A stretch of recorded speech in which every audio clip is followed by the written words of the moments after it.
মাগো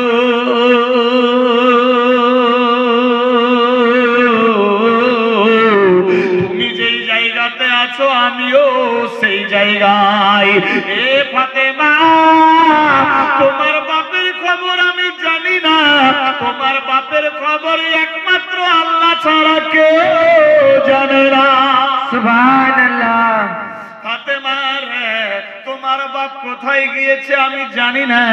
এইভাবে একের পর তৃতীয় সময় চলতে লাগলো। আল্লাহু আকবার, আল্লাহু আকবার। ফাতেমা টেনশনে বাপের অপেক্ষায় দরজার কিনারায় দাঁড়িয়ে রয়েছে। সকাল থেকে নিয়ে আবার সন্ধ্যা হয়ে গেল। মা খাদিজাতুল কুবরা দৌড়ে গিয়ে বলে, ফাতেমা ব্যাপার কি, তুমি কি খাওনি? আল্লাহর নবীর বেটি বলে, আমি জানগো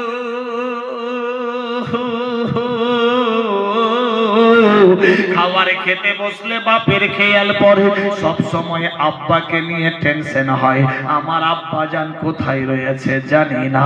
আল্লাহু আকবার। খাদিজাতুল কুবরা রাতের খাবার নিয়ে বেটি ফাতেমার পাশে হাজির হয়ে গেল। ফাতেমা, এ খাবার খেয়ে নাও। আল্লাহু আকবার, আল্লাহু আকবার। ফাতেমা একাই, গভীর রাত্রি হয়ে গেছে, ক্ষুধার জ্বালা বাড়তে লাগলো। ফাতেমা খাবারের প্লেট নিয়ে এবার বিসমিল্লাহ বলে বসলেন খাওয়ার জন্য।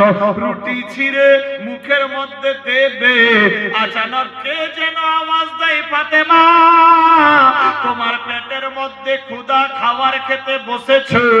ফাতেমা গো,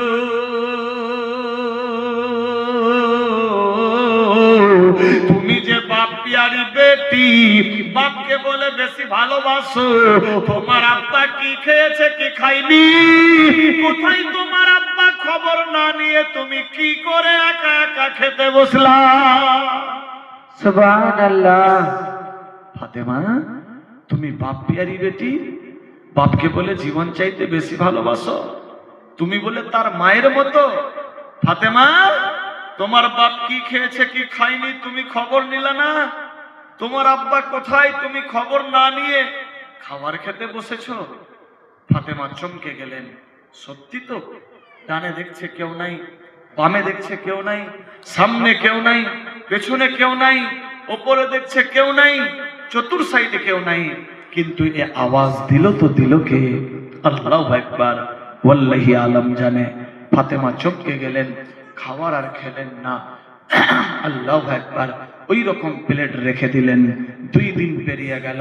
সারা রাত ফাতেমা চোখের পানিতে বুক ভাসায়া রাত্রি জ্ঞাপন